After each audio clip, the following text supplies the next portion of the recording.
আসসালামু আলাইকুম প্রিয় এসএসসি 2026 ব্যাচের পরীক্ষার্থীরা, আজকে আমরা বাংলা দ্বিতীয় পত্রের গুরুত্বপূর্ণ একটা ক্লাস নিব। কারণ কি, আমাদের সামনে বাংলা দ্বিতীয় পত্র পরীক্ষা।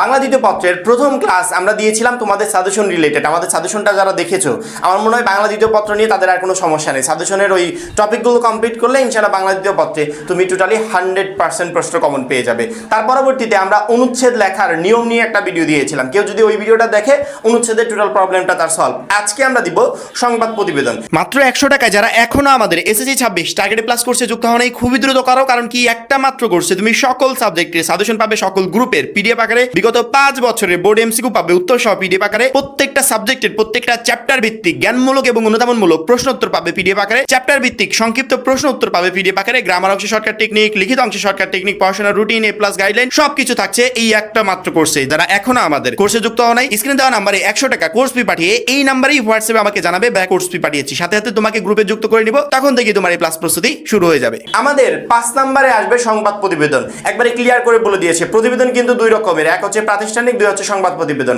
প্রাতিষ্ঠানিক প্রতিবেদন এই বছরে আসবে না, শিক্ষা বোর্ড ক্লিয়ার করে বলে দিয়েছে আমাদের পরীক্ষায় আসবে সংবাদ প্রতিবেদন। সংবাদ প্রতিবেদন লেখার সময় কয়েকটা বিষয় যদি মাথায় রাখা যায় এবং বিষয়বস্তু সম্পর্কে যদি হালকা পাতলা জ্ঞান থাকে, প্রতিবেদন পরীক্ষার হলে যে কোনো টপিকে আসুক আমি সহজে লিখতে পারবো। এর জন্য আমাকে 5টা 10টা 15টা 20টা মুখস্থ করতে হবে না, শুধুমাত্র টপিক রিলেটেড জ্ঞান থাকবে। আর যে স্ট্রাকচার আছে, গঠন আছে, এই গঠনটা মাথায় রাখবে। গঠনটা একদমই ইজি। আমি মূলত আজকের ভিডিওতে ওই তোমাকে গঠনটাই বোঝাবো, যাতে পরীক্ষার হলে প্রতিবেদন তোমার যদি কমন নাও আসে, তারপরেও তুমি এত সুন্দর করে লিখতে পারবে, শিক্ষক যেখানে 1 নাম্বারও কাটতে পারবে না। প্রথমত তোমরা তোমাদের এই যে বইটা দেখতে পাচ্ছ, বাংলা দ্বিতীয় পত্র বই, 171 নাম্বার পেজে যাবে। 171 নাম্বার পেজ, অর্থাৎ 171 পেজের আগে হচ্ছে 170 নাম্বার পেজে যাবে। এই 170 নাম্বার পেজের উপরের দিকে 3 থেকে 4 লাইন লেখা আছে। সংবাদ প্রতিবেদন লেখার আগে 3 থেকে 4 লাইন। এই 4 লাইন যদি কেউ পড়তে পারো তাহলে এনাফ। আমি একটু পড়ে শোনাচ্ছি। প্রচার মাধ্যমে প্রচারের লক্ষ্যে সুনির্দিষ্ট বিষয়ে প্রয়োজনীয় তথ্য সংবলিত বিবরণীকে সংবাদ প্রতিবেদন বলে। যিনি এই প্রতিবেদন প্রস্তুত করেন তার নাম হচ্ছে প্রতিবেদক। প্রতিবেদককে গভীর মনোযোগের সঙ্গে ঘটনা প্রত্যক্ষ করতে হয় এবং ঘটনার পক্ষপাতহীন বিবরণ তৈরি করতে হয়। সংবাদ প্রতিবেদনের শুরুতে একটি শিরোনাম থাকে। আবারও বলছি, সংবাদ প্রতিবেদনের শুরুতে একটি শিরোনাম থাকে। এই শিরোনাম হচ্ছে এইটা, পাংশাতে বৃক্ষরোপণ উৎসব। মনে করো পাংশাতে হয় নাই, কোনো একটা স্থানের নাম দেওয়া আছে, মনে করো মিরপুরে বৃক্ষরোপণ উৎসব। মনে করো মিরপুর নাই, রাজবাড়ী আছে, রাজবাড়ীতে বৃক্ষরোপণ উৎসব। অর্থাৎ প্রশ্নে যে স্থানের নাম দেওয়া থাকবে সেই স্থানের নামটা এখানে উল্লেখ করে তারপরে দিবে বৃক্ষরোপণ উৎসব। এটা হচ্ছে শিরোনাম। এই শিরোনাম লেখার পরিবর্তেও তুমি নাম্বার পাবে, ঠিক আছে? প্রথমত আমাদেরকে শিরোনাম লিখতে হবে। পরবর্তীতে এরপর প্রতিবেদকের নাম অর্থাৎ প্রতিবেদনটা যে লিখছে, যদি তার পদবি দেওয়া থাকে, যে স্টাফ রিপোর্টার পদবি দেওয়া থাকে, যে সে কোনো পত্রিকার যে কোনো একটা পদে আছে, সেই পদবিটা যদি দেওয়া থাকে তাহলে তুমি এখানে নাম উল্লেখ করবে না। তুমি কি করবে, সেই পদবিটা লিখবে। ওকে, যদি পদবি না দেওয়া থাকে, যদি নাম দেওয়া থাকে, প্রশ্নে যেই নামটা দেওয়া থাকবে, আমি যেমন এখানে লিখেছি সোহেল রানা। এখন আমি নিজেকে একজন প্রতিবেদক হিসেবে কল্পনা করছি যে আমি একজন পত্রিকার রিপোর্টার, সেক্ষেত্রে আমার নাম হচ্ছে সোহেল রানা, আমি সোহেল রানা দিয়েছি। তোমাদের প্রশ্নে যেই নামটা থাকবে তোমরা সেই নামটা এখানে সুন্দর করে বসিয়ে দিবে। যদি কোনো নাম উল্লেখ করা না থাকে, তুমি তোমার নিজের নামটা বসিয়ে দিবে, যে তুমি নিজেকে একজন রিপোর্টার কল্পনা করো বা তুমি একজন অমুক, সেক্ষেত্রে তুমি তোমার নামটা এখানে বসিয়ে দিবে। অর্থাৎ প্রথমত আমাদেরকে এই শিরোনাম বা হেডলাইন লিখতে হবে। পরবর্তীতে আমাদেরকে লিখতে হবে ডেডলাইন কি, এই যে নাম, এই নাম, তারপরে স্থান এবং তারিখ, এই দিনটাকে বলা হয় ডেডলাইন। সেই ডেডলাইনটা লিখতে হবে। ওকে, এখানে বইয়ের ভাষায় সংবাদ প্রতিবেদনের শুরুতে একটি শিরোনাম দিতে হবে। শিরোনাম কি দিবে সেটা আমি অলরেডি বুঝিয়ে দিয়েছি। এর পরবর্তীতে প্রতিবেদকের নাম দিতে হবে। প্রতিবেদকের নাম এই যে দেখো, সোহেল রানা। যদি প্রশ্নে কোনো নাম উল্লেখ করা থাকে সেই নামটাই দিব। যদি নাম উল্লেখ করা না থাকে, পদবি উল্লেখ করা থাকে, তাহলে ওই রিপোর্টারের পদবিটাই আমরা ওইখানে দিয়ে দিব। ওকে, তারপরে ঘটনার স্থান হচ্ছে ওই যে পাংশা রাজবাড়ি। এখানে যে পাংশা রাজবাড়ি দিতে হবে এমনটা না, আমি আমার এখানে পাংশার বর্ণনা দিচ্ছি, এই জন্য আমি লিখেছি পাংশা রাজবাড়ি। তুমি যদি মিরপুরের বর্ণনা দাও, তুমি দিবে মিরপুর ঢাকা। তুমি যদি রাজশাহী বর্ণনা দাও, তুমি ওই স্থানের নাম দিবে। অর্থাৎ প্রশ্নে যে নামটা উল্লেখ করা থাকবে, যে স্থানের নাম উল্লেখ করা থাকবে, সেই স্থানের নামটা, সেই স্থানের উপজেলা এবং জেলা দুইটা তুমি এখানে ইউজ করবে, ঠিক আছে? প্রশ্নে যদি কোনো নাম উল্লেখ করা না থাকে কোনো স্থানের, তাহলে তুমি তোমার মতো একটা স্থানের নাম দিয়ে দিবে। পরবর্তীতে ঘটনার স্থানের পর তারিখ উল্লেখ করতে হবে। ওই যে তারিখ, এইটা হচ্ছে গতকাল একটা ঘটনা ঘটেছে, আজকে হচ্ছে 22 তারিখ। 21শে এপ্রিল যে ঘটনাটা ঘটনাটা ঘটেছে, অর্থাৎ কালকে ঘটনাটা ঘটেছে, সেই গতকালের ঘটনা নিয়ে আমি একটা প্রতিবেদন লিখছি। অর্থাৎ তোমাকে ডেডলাইনে এই তিনটা জিনিস লিখতে হবে। এই তিনটা জিনিস কিন্তু মাস্ট বি ইম্পর্টেন্ট। এই তিনটা জিনিস অবশ্যই মাথায় রাখবে।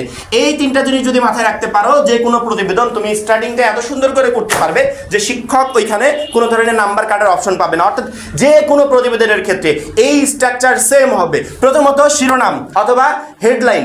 এই হেডলাইনে তুমি সেই হেডলাইনটা ইউজ করবে যেটা তোমার প্রশ্নে উল্লেখ করা থাকবে। প্রশ্নে মনে করো বৃক্ষরোপণ নিয়ে থাকলো না, প্রশ্নে থাকলো আন্তর্জাতিক মাতৃভাষা দিবস, বিজয় দিবস, এই রিলেটেড কোনো একটা উৎসব হয়েছে বা এই দিবসটা পালন হয়েছে, সেই রিলেটেড থাকলো। ওই যে রিলেটেড যে হেডলাইনটা বা শিরোনামটা, ওই শিরোনামটাই এইখানে দিবে। কোথায় উদযাপন হয়েছে সেই স্থানের নাম দিয়ে সুন্দর করে এখানে লিখে দিবে। ওকে, পরবর্তীতে এই যে ডেডলাইন, ডেডলাইন কি? নাম, স্থানের নাম, তারিখ, এই তিনটাকে বলা হয় ডেডলাইন।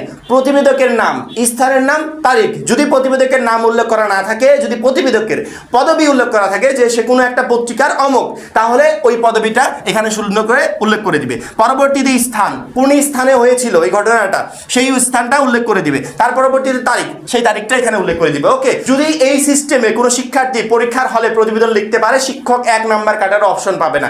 এটা হচ্ছে বোর্ডের নিয়ম। বোর্ড এভাবে লেখে। এছাড়া আরো অনেক উপায় আছে প্রতিবেদন লেখা যায়, কিন্তু আমরা সবাই এইভাবেই লেখার চেষ্টা করব। ওকে, পরবর্তীতে যখনই আমার এই পর্যন্ত শেষ, এইবার আমাকে শুরু করতে হবে ইন্ট্রো দিয়ে।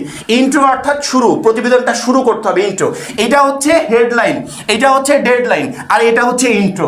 এই ইন্ট্রোটা দিয়ে স্টার্ট করব। পরবর্তীতে একের পর এক সুন্দর করে অনুচ্ছেদ আকারে লিখে যাব। অনুচ্ছেদ মানে ঘটনাগুলো একের পর এক, একের পর এক। অর্থাৎ যেই অনুষ্ঠানে আমি গেছিলাম বা যে উৎসবে গেছিলাম, ওই উৎসবে প্রথমত পাংশা উপজেলা প্রশাসনের উদ্যোগে গতকাল 21শে এপ্রিল মঙ্গলবার পাংশা সরকারি জর্জ উচ্চ বিদ্যালয়ে বৃক্ষরোপণ উৎসব পালন করা হয়। উৎসবে মনে করো পাংশা 10টা বা 15টা স্কুলের প্রায় 400 থেকে 500 শিক্ষার্থীর মাঝে গাছের চারা বিতরণ করা হয়। পরবর্তীতে অনুষ্ঠানে অমুক উপস্থিত ছিলেন, তমুক উপস্থিত ছিলেন, এবং ওইখানে স্থানীয় 2-1 ব্যক্তিবর্গের নাম দিয়ে দিবে।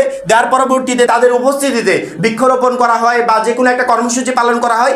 এই এভরিথিং যে বর্ণনা আছে, এই বর্ণনাটা একের পর এক সুন্দর করে সাজিয়ে দিবে অনুচ্ছেদের মতো। অনুচ্ছেদ কিভাবে লিখতে হয়? অনুচ্ছেদ হচ্ছে ঘটনাগুলো একের পর এক সুন্দর করে সাজাতে হয়, একের পর এক, লাইন বাই লাইন। এখানে পয়েন্ট আকারে না, এটা হচ্ছে একবার প্যারা আকারে। এটা হচ্ছে একটা প্যারা হবে, সুন্দর করে একের পর এক লাইনগুলো সাজাতে হবে।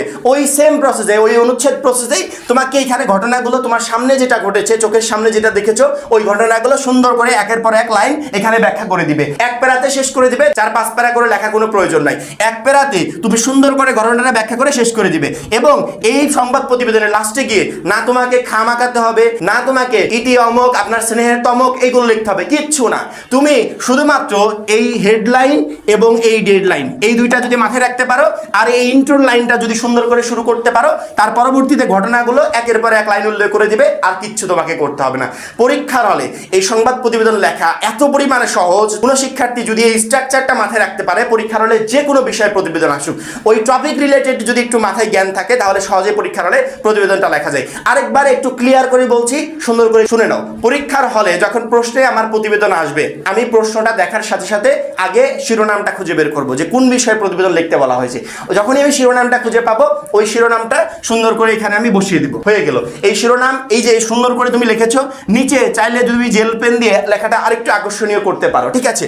এই যে সুন্দর করে লিখেছো, এই লেখার পরিবর্তে তুমি কিন্তু নাম্বার পাবে। এবং প্রত্যেকটা শিক্ষার্থী একটা কথা মাথায় রাখবে যে এই যে শিরোনাম, এই শিরোনামের ফন্ট সাইজ আমাদের এই লেখার ফন্ট সাইজ থেকে একটু বড় হবে, তাহলে একটু আকর্ষণীয় দেখতে লাগবে। ওকে, যখনই তুমি শিরোনামটা লিখলে, পরবর্তীতে তোমাকে লিখতে হবে ডেডলাইন, অর্থাৎ প্রতিবেদকের নাম, তারপরে স্থান, সেই সাথে তারিখ। এই তিনটা জিনিস দিতে হবে। যদি প্রতিবেদকের নাম না থাকে, তাহলে তার যদি কোনো পদবি থাকে, ওই পদবিটা দিতে হবে। যদি কিছুই না থাকে, তাহলে তুমি তোমার ব্যক্তিগত ইনফরমেশন দিয়ে দিবে। প্রথমত নাম, যেমন আমি দিয়েছি সোহেল রানা। পরবর্তীতে পাংশা রাজবাড়ী, এটা পাংশা হয়েছে, এই জন্য পাংশা হচ্ছে উপজেলা আর রাজবাড়ী হচ্ছে জেলা। পাংশা রাজবাড়ী 21শে এপ্রিল, গতকাল হয়েছে, এই জন্য 21শে এপ্রিল দিয়েছি। 21শে এপ্রিল 2026, ডেডলাইন শেষ। এটার উপর থেকেও তুমি ভালো নাম্বার পাবে। পরবর্তীতে ইন্ট্রো, পাংশা উপজেলা প্রশাসনের উদ্যোগে গতকাল 21শে এপ্রিল মঙ্গলবার পাংশা সরকারি জর্জ উচ্চ বিদ্যালয়ে বৃক্ষরোপণ উৎসব পালন করা হয়। এটা হচ্ছে ইন্ট্রো। এই ইন্ট্রোর পরবর্তীতে ওই বৃক্ষরোপণ উৎসবে কি পরিমাণ শিক্ষার্থী ছিল, কি পরিমাণ চারা বিতরণ করা হয়েছে, পরবর্তীতে কারা কারা উপস্থিত ছিল, গণ্যমান্য ব্যক্তিবর্গ, তাদের নাম, তারা কি কি কার্যক্রম করেছে, এই এভরিথিং একের পর এক বর্ণনা করে দিলেই আমার প্রতিবেদন শেষ। একদম ওকে, একদম ইজি। এটা কঠিন কিছু না তো, তোমরা যতটা কঠিন ভাবছিলে যে এরকম কঠিন হবে ওরকম কঠিন হবে না, একদম সহজ, একদম ইজি প্রসেস। শুধুমাত্র এই স্ট্রাকচারটা মাথায় নিয়ে গেলে পরীক্ষার হলে তুমি যে কোনো প্রতিবেদন একদম সহজে লিখতে পারবে। প্রত্যেকটা প্রতিবেদনের ক্ষেত্রে স্ট্রাকচার ওই সেমই। সেক্ষেত্রে আমার মনে হয় না যে প্রতিবেদন রিলেটেড তোমার কোনো সমস্যা হবে। এই সংবাদ প্রতিবেদন আবার আরেক রকমের হয়, সেটা হচ্ছে আমি নাগরিক সুনাগরিক হিসেবে প্রতিবেদন লিখছি। সুনাগরিক হিসেবে প্রতিবেদন লেখাটা এর থেকে আরো সহজ। কিন্তু তোমাদের পরীক্ষায় প্রায় 90% ধরে রাখো আসার সম্ভাবনা হচ্ছে এই নির্দিষ্ট একটা পত্রিকার রিপোর্টার হিসেবে প্রতিবেদন লেখা। এই রিলেটেড প্রতিবেদনগুলোই তোমাদের পরীক্ষায় বেশি আসার সম্ভাবনা আছে। কারণ কি, তোমাদের যে বোর্ড বইটা আছে, বোর্ড বইতে প্রায়গুলো প্রতিবেদনই হচ্ছে এইগুলো, যে আমি নির্দিষ্ট কোনো একটা পত্রিকার রিপোর্টার হিসেবে আমি একটা প্রতিবেদন লিখছি। সেক্ষেত্রে এই রিলেটেড প্রতিবেদনই বেশি আসবে। অর্থাৎ সংবাদপত্রের প্রকাশের প্রতিবেদন দুই ধরনের, এক হচ্ছে সুনাগরিক হিসেবে, আরেক হচ্ছে আমি নির্দিষ্ট কোনো একটা পত্রিকার রিপোর্টার হিসেবে লিখছি। যদি পরীক্ষার হলে সুনাগরিক হিসেবে আসে এবং তোমরা যদি এটা পড়তে যাও, তাহলে এই ভিডিওটা একটু দেখো। এই ভিডিওর লিঙ্কটা আমি ডেসক্রিপশনে দিয়ে রাখবো, ওই লিঙ্কে ক্লিক করে ভিডিওটা দেখতে পারবে। কারণ কি, ওই রিলেটেড ভিডিও ইতিমধ্যে আমাদের আছে, কিন্তু এই নির্দিষ্ট পত্রিকার রিপোর্টার হিসেবে প্রতিবেদন আগে তেমন একটা আসেনি। কিন্তু এই বছরে বলেছে, এই বছরে শিক্ষা বোর্ড উল্লেখ করে দিয়েছে যে এই রিলেটেড প্রতিবেদন আসতে পারে। এই জন্য এই প্রতিবেদনটা শিখিয়ে দিলাম। আমার মনে হয় না যে আজকের এই ভিডিওটা দেখার পর এই প্রতিবেদন রিলেটেড কারো কোনো সমস্যা হবে। ইনশাল্লাহ যে কোনো প্রতিবেদন তুমি পরীক্ষার হলে শুধুমাত্র বিষয়বস্তু সম্পর্কে কিছু ইনফরমেশন মাথায় থাকলে সুন্দর করে ঘটনাবলী একের পর এক সাজিয়ে লেখা যাবে। প্রত্যেকটা প্রতিবেদনের ক্ষেত্রে এই সেম স্ট্রাকচারটা মাথায় রাখবে, ঠিক আছে? প্রথমত হেডলাইন অর্থাৎ শিরোনাম, পরবর্তীতে ডেডলাইন, নাম, স্থান, তারিখ। যদি কারো নাম উল্লেখ করা না থাকে, যদি কোনো পত্রিকার রিপোর্টারের পদবি উল্লেখ করা থাকে, ওই পদবিটা দিয়ে তারপরে স্থান, তারপরে তারিখ, তার পরবর্তীতে শিরোনাম দিবে। ঘটনাগুলো একের পর এক পর্যায়ক্রমে তুলে ধরবে, যা যা ঘটেছে সেগুলো তুলে ধরবে। শেষ প্রতিবেদন। ওকে, প্রতিবেদন নিয়ে আমার মনে হয় না যে আর কারো কোনো ঝামেলা আছে। পরীক্ষার হলে যে প্রতিবেদনই আসুক তুমি একদম সহজ প্রসেসে লিখতে পারবে। আশা করি প্রত্যেকটা শিক্ষার্থী বুঝতে পেরেছ। এখন এই পর্যন্তই। পরবর্তী ভিডিওর জন্য অবশ্যই চ্যানেলটাকে সাবস্ক্রাইব করে রাখবে। আর যারা এখনো আমাদের SSC 26 টার্গেট প্লাস কোর্সে যুক্ত হয় নাই, খুব দ্রুত যুক্ত হয়ে যাবে। সবাই ভালো থাকবে, সুস্থ থাকবে। আল্লাহ হাফেজ।